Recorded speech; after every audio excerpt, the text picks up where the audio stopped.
মাসিমা মাসিমা একটু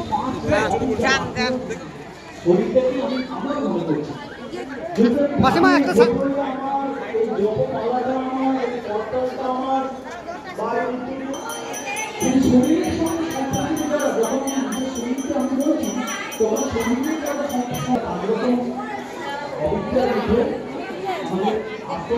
ওই দিদি যান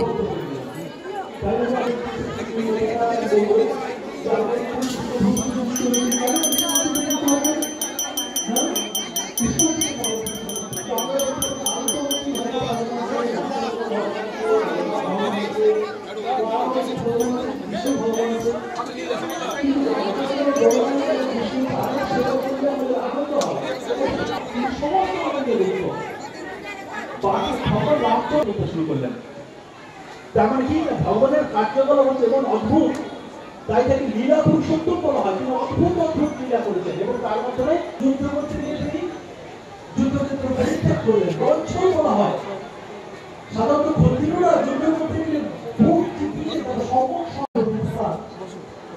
ভগবানের মধ্যে পরস্পর ভগবানের মনের মধ্যে ইচ্ছে হয়েছিল এই বাড়িতে আমাকে কেউ শাসন করে না, মা সবসময় আমাকে আদর করে, তার পিতা সবসময় আদর করে, কেন ভগবানের মানবেন পিতা সম্রাট হিসাবে মানবেন ভগবান।